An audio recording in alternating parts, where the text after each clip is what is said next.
So first, I'm going to tell you a little bit about some changes we have coming up to in our practicum and internship agreements. And then I'm just going to open it up for questions, and I'll throw out some topics for questions to sort of keep us organized. But from time to time, we do update our practicum and internship agreement, and some sites have their own agreement. And so whether it's an agreement that we're sending to y'all, or whether it's an agreement that, attorneys from your side are sending to us, we're going to be adding in some Title IX language.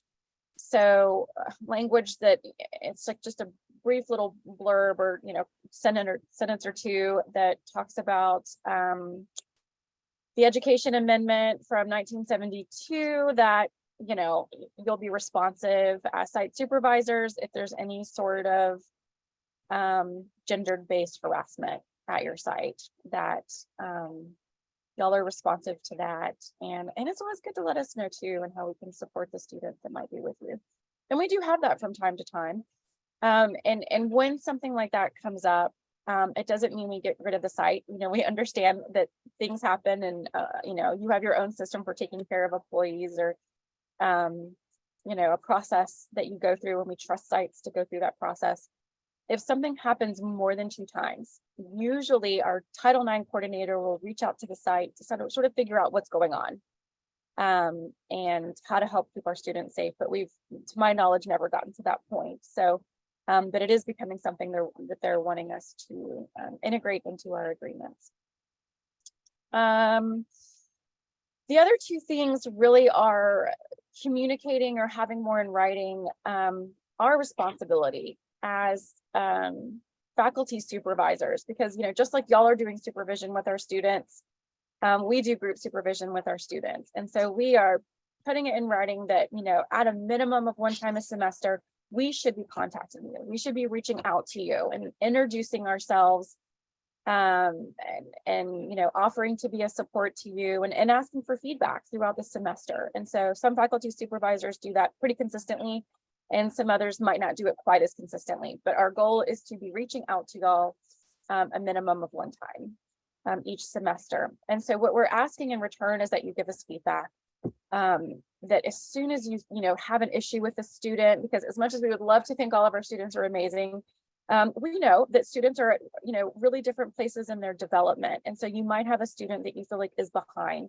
or maybe has some dispositional issues, or maybe something really big came up on site. Reach out to us early and often. We really want to hear from y'all. What can tend to happen, and not for many of y'all, so this is the preaching to the choir sort of thing, so let me preface it with that. We tend to get the most, I don't know if complaints is the right word, but most feedback on our students at the very end of the semester, like 2 or 3 weeks before the very end. And if we have a student in internship 2 who's about to graduate, and we're getting this feedback, we're a little bit stuck, like, oh gosh, it's a little hard to support you because you've been struggling with this student maybe for a whole semester, and we didn't know to really support you. And we don't know how to support the student because it's so close to graduation. And we're sort of stuck, like, ooh, do we hold them back? Do we have them complete another semester? So as soon as there's any issue, you're not working in a silo, you're not doing this by yourself. We really are here, to work with you collaboratively with any issues you have with students. So reach out to us. If for some reason you're unsure who the faculty supervisor is working with your students, reach out to me. And I will make sure that you have contact with that faculty supervisor. And at the end of this, I'll put my email in the chat if you don't have it. Any questions about those 3 items of the Title IX, or just the communication with us at Mercer?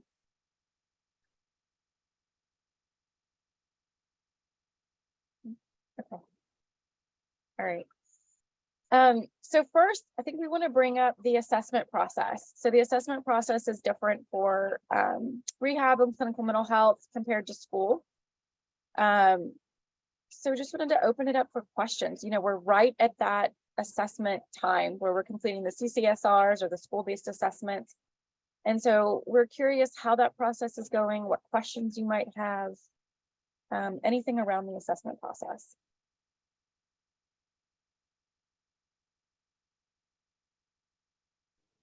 I had kind of a technical question about that. Sure.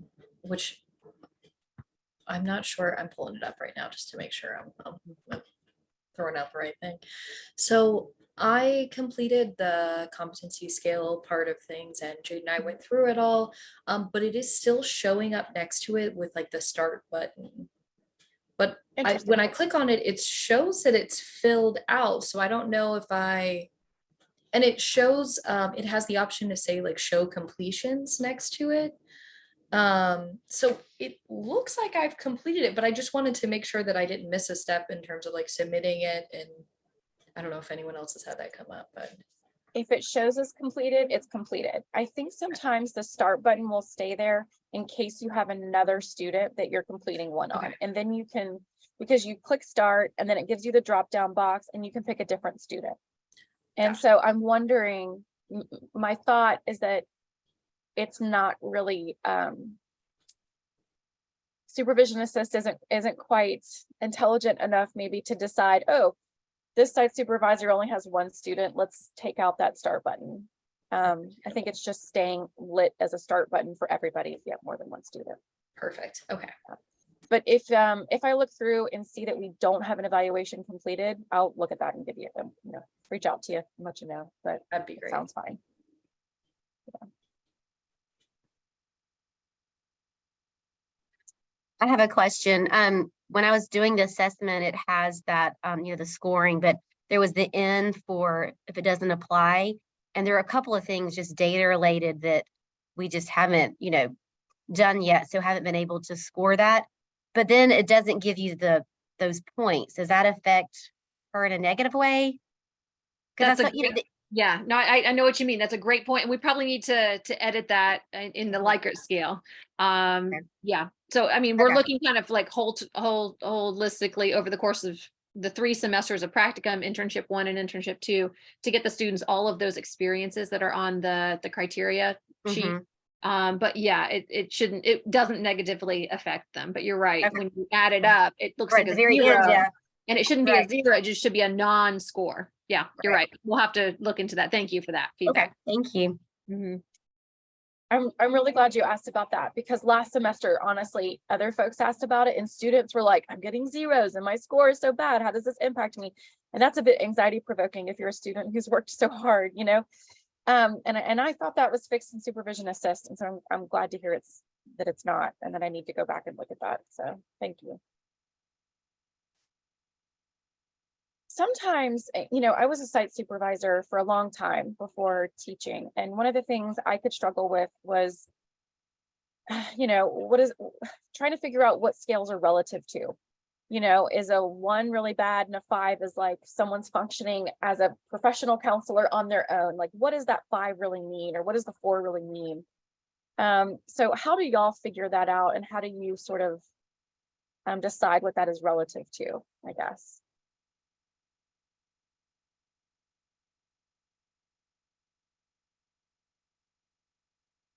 I think that for me, when I'm doing the assessment scales, I always kind of compare them to other interns.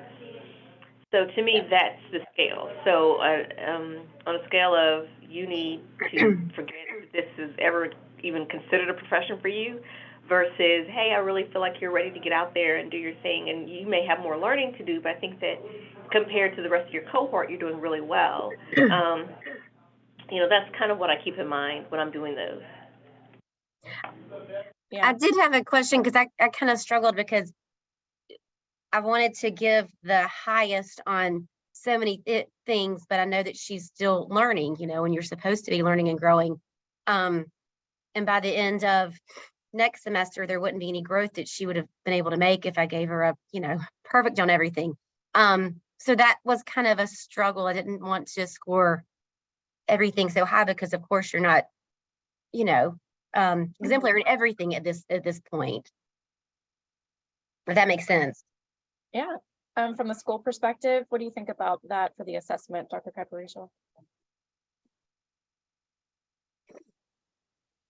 Yeah, and we tend to look at them relative to that semester, right? So if they're in practicum, a 1 through 5 might look different than your expectations for internship 2, a 1 through 5, right? So you're sort of keeping in mind that they're going to progress over time, just like what you're saying, Lauren. And that if a student is performing, and Patina, this is kind of what you're talking about too. If they're performing well for practicum, then that would be the higher end of the scores. Sometimes we'll see, and again, this is where I struggled when I was a site supervisor too, that if someone's in practicum, some people are like, okay, we'll give them a 1 or 2, knowing they'll progress to like a 3, 4, and then a 5 in internship 2. And so, we prefer that it's relative to that practicum. So, it's okay if they get a 4, it's okay if they get a 5, because that's just within practicum. And it's assumed that the bar is raised a little bit when they go into internship 1 and 2, Does that make sense? Okay.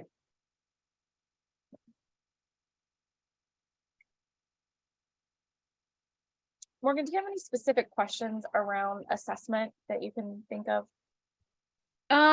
Historically, just the question about like what is the normative scale on the assessment is one that comes up that you just addressed. And then honestly, in the past, it's just been technical issues. But Lauren, have you already done Natasha's assessment and did it work okay in supervision assist? And okay. Yeah. Mhm. Good. I think we've got a lot of the technical issues resolved now 3 semesters in, so that's good to hear. We're getting there. We're Something getting there. Yeah. Slowly and surely, we're getting there. Yeah. Something that we're working on too, and I failed to say this as an update, is we're we should have at this point all of the gendered language changed to meet APA standards. So everything should be they, them, their instead of him/her. So if you ever catch anything and want to bring it to our attention, feel free to do that, because that's important to us, that we aren't using those binary pronouns.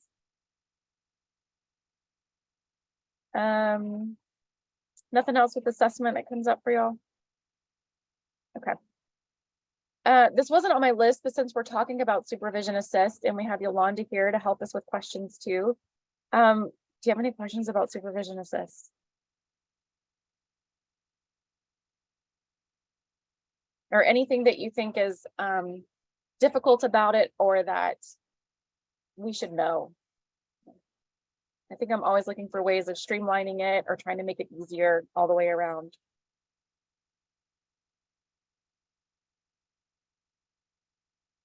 Well, maybe we are getting better at it. No questions about supervision assist. This might be the first time. Okay. Next on my list of topics are to really see if y'all have any questions around what constitutes like a direct and indirect hour. I get a lot of these questions. Does this particular happening count as direct or indirect? And so if you've supervised for a while, you probably have the feel for it. But I did want to bring that up in case there were questions.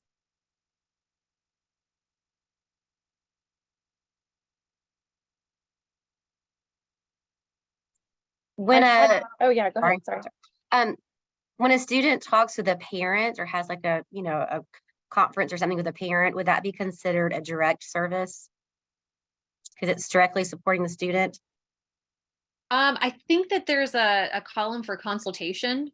So that would probably fall under consultation, and I'm trying to remember. I mean, yes, that can count as direct hour typically. If the student is actually the one leading the meeting. Yeah. Okay. Okay. Or co-leading, if they're co-leading, but if they have an active role in it, then yes. Okay.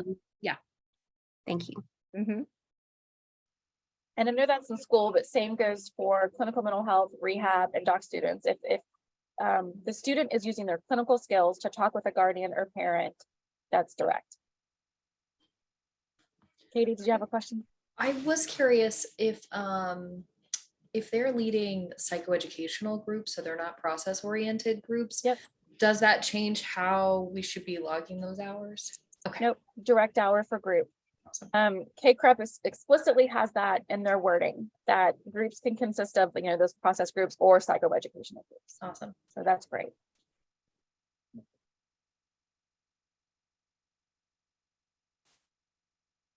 This is kind of funny, but one of the questions I get asked a lot from site supervisors is, and this wouldn't apply in a school setting probably, but can students count hours answering the phone? Like, could that be indirect or direct? And normally I say no to that because that's more administrative, work. But I do have sites where that's a yes, because every counselor in the practice has to do that, and they want them working on their skills of talking with clients right off the bat and being able to do those quick assessments on what their needs are and if they're a good fit for the practice. So questions like that, sometimes it depends. Some sites have our students on a rotation of answering phones because they're short-staffed, and if that's the case, the answer is probably no, and we don't want them doing that. So we get questions sort of all across the board. So do you have any other ones like that, of whether something counts as a direct or indirect hour?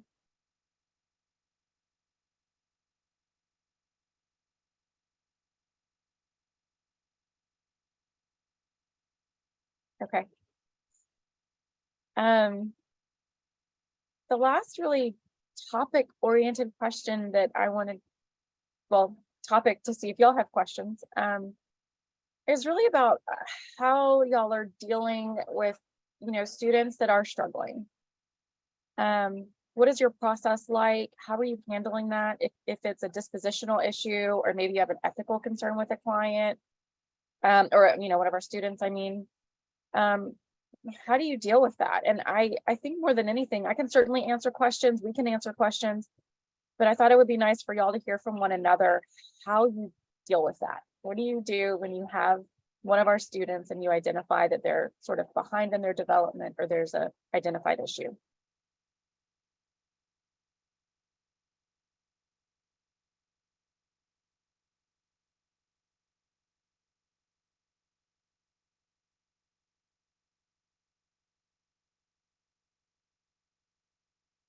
Hey, it's Fatina. Usually if a student is struggling, we're super huge on feedback here. So we try not to let it get too far off the path before we address it. I always say it's a room full of therapists, right? So it's us and some social workers and all that good stuff kind of stuffed into a room. And so you're going to get feedback. And the feedback is pretty, I don't want to say instantaneous, but it's almost immediate feedback in every moment. So we try not to let people get too far off before we pull them back or say, hey, how do you feel like that went? Do you think it could have went better? What's going on with this? And the conversation itself, I think, lends itself to self-correction, because there's so much conversation about everything that's going on, and so much debriefing after every encounter. Yeah, so that immediate feedback. Yeah, it seems like, and y'all, I hear from all the students you have there talk about that you do have that immediate feedback right after, and that you have the shared office, and so y'all are always kind of having these conversations. And I do think that makes it easy for them to course correct. Anyone else? How are you dealing with students that are really struggling?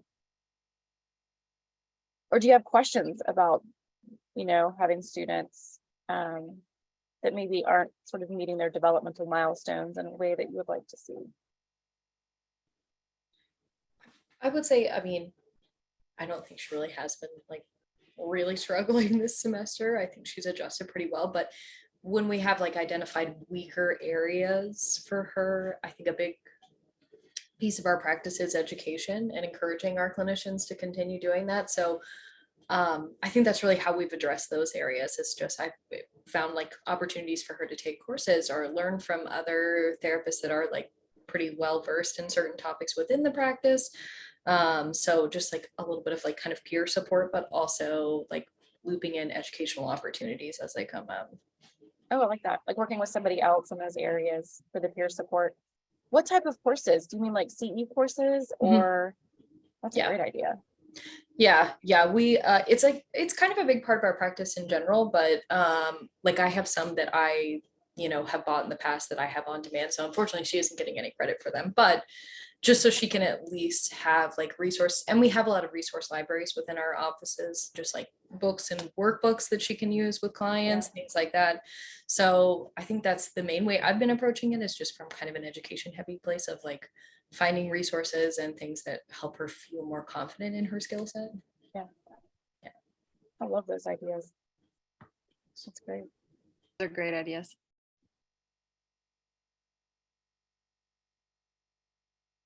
And I mean, this isn't like a right or wrong thing. This is I'm learning from y'all, you know, and part of what's nice about this is I'm gonna sort of beep out student names and, you know, anything else, but put these on YouTube, the recordings, so that our site supervisors have access to them. And, you know, this can be a place they can come and say, oh, Katie does, you know, CE events or peer support. That's a great idea. Maybe we'll try that, you know.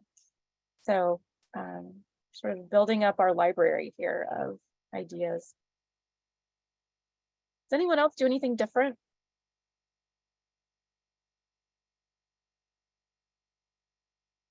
Does anyone have a I've been really curious about these lately, like on-site remediation processes, like a remediation plan. Has anyone done that for a student? It doesn't even have to be a Mercer student, but any student that you've had.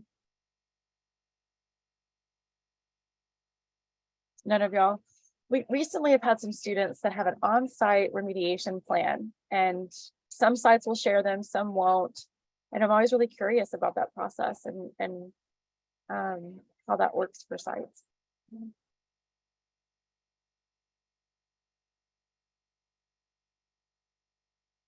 Anything you can identify as additional support that y'all would like from us and working with students that might be a challenge?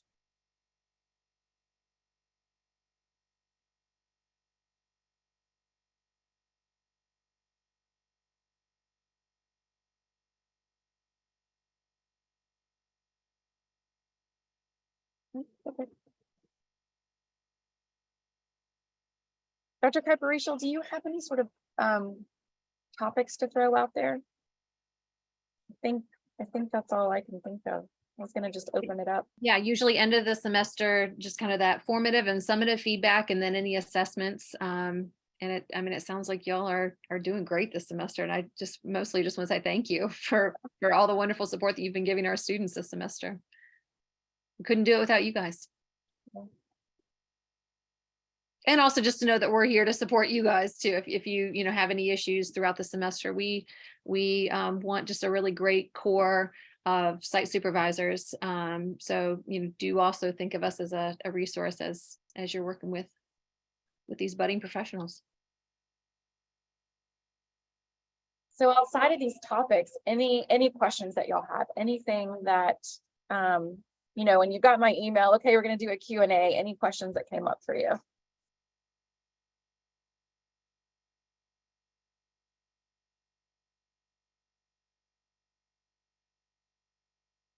Nothing. All right. So here's something I'm really curious about. I really want to make, you know, so KCREP says that schools, we need to offer y'all trainings, and I want them to be very meaningful trainings. Something that you're really, you know, interested in learning or would be very helpful for you as a site supervisor. So what are some trainings you would like to see us offer? What would be helpful?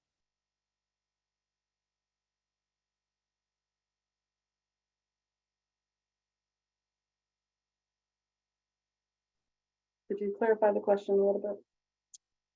Yeah, so we offer trainings each semester, and the training, I mean, it's very broad. We could offer any kind of training. And so what kind of training would y'all like to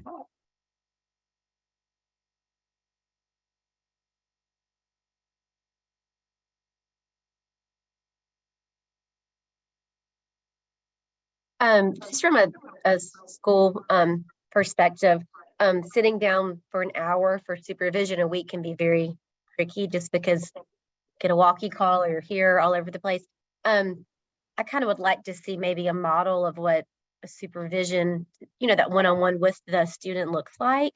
You know, we talk and go over things, and ask questions and feedback and stuff, but more of a maybe a laid out model of that supervision, what it would look like.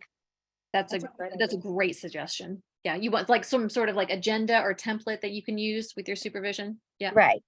I think Just so it's a- that it's most effective. Mhm. Yep, I can get that to you. Mhm. Thank you. And actually, that's probably something, Carrie, that we could add to supervision assist, do you think? Yep. I A think so. template for supervision using a developmental model, which is what we use in school counseling for the most part. Yeah, I think it's a fabulous idea. Thank you. Yeah, I really like that. Yeah, I mean, that would be helpful, not just for school counseling, but for supervisors, maybe across the board of like, okay, what am I supposed to do for this hour with the student? Yeah. And it's okay too, so the ideal is, okay, every Monday at 1 o'clock, I'm gonna meet with the student and we'll sit down for an hour session. The K-CREP standard is that it's an average an hour a week. So if that needs to be divided up into 30 minutes, here and there, or separated into chunks of time, that's fine.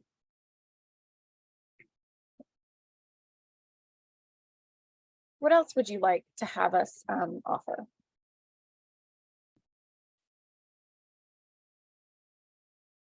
Or any topics that would be interesting or helpful to you?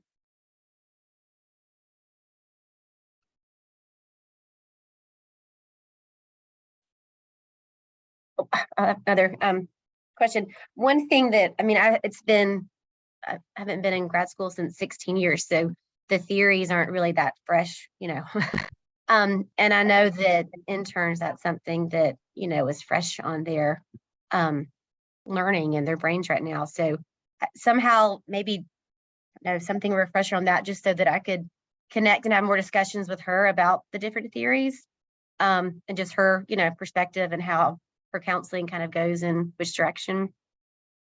Oh, I love that. Yeah. And That'd be there's really assessments out there too that you could do with a student in terms of, what is their preferred counseling orientation. Yeah, and that could be kind of a springboard for more discussion. Okay. It's a great idea. I'm typing this right now. Yeah, that's fabulous. Great. All right, I know who to contact if I need ideas for training. Yeah. Contact Lauren. Lauren. Lauren, I think maybe we need you on our advisory council.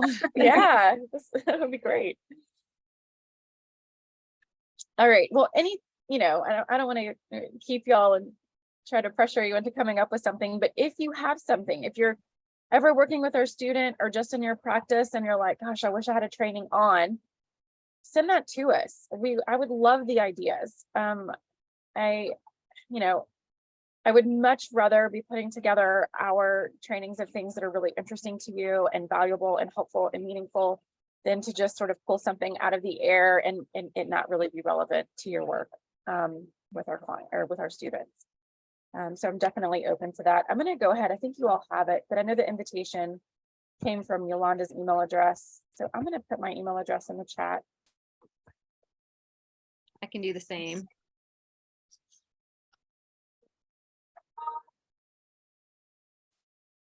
I need my bifocals. I'm like at that age where I can't read. There we go.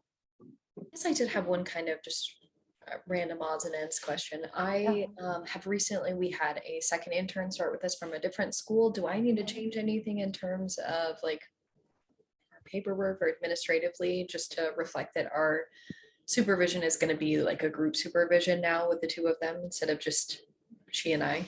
Oh, that's a really good question. No. So at the beginning of practicum, you signed I think the form is the prospectus form saying like, here's when you're going to be on site or here's when you do supervision. We don't ask for that to be updated. And there's really no way in supervision assist to do that. Okay. As long as you're communicating it with our student.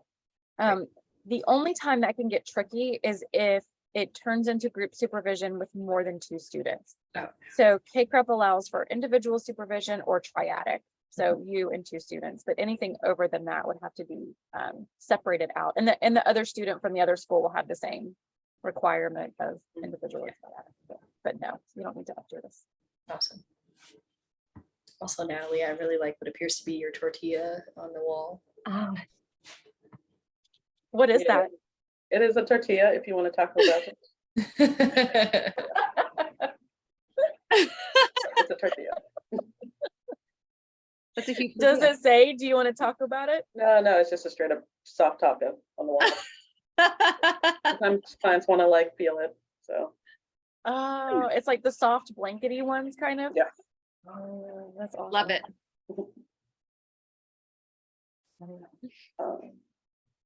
I would say that, I guess, just to real quick, when you're talking about, I don't know if it necessarily be a training, but sort of what the course load like of each semester that the students are going through. So if Yeah. I know that they haven't taken group therapy yet, Right. or if they're focusing right now on, fundamentals, like that way we can incorporate more of that into when we're doing our supervision to tie it into something that they have a frame of reference for. It's Yeah. a great suggestion. It really is. That, I mean, how helpful would that be as a site supervisor to Yeah. know, like, here's what the student's trained in, here's what they're not trained in at this point. Carrie, Okay. so we have the pre-practicum application in supervision. I wonder if that's We do. something that we can make accessible to the site supervisors, and then they can see exactly what courses they've taken. Yeah, Yep. That's an easy fix. that's an easy thing. Thank you so much, Natalie. That's Yeah, so we Something we have can do. the prereqs, and that's what she's talking about, that we can send y'all, and they will have had all of those, or they're in the process of taking them when it comes to clinical mental health students. But then there's other electives, suicidology, or other things that they could be taking at the same time. And so that would be just asking them at that Right. point. But otherwise, they should have a set of courses that they have under their belt by the time Right. that they're with Great to you. you. And so we'll make that available. Mhm. Yeah.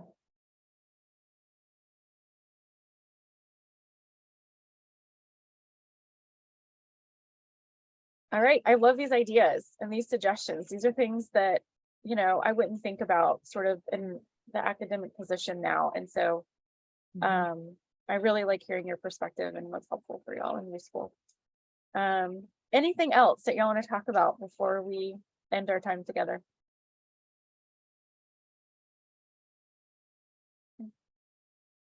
All right, thank y'all so much.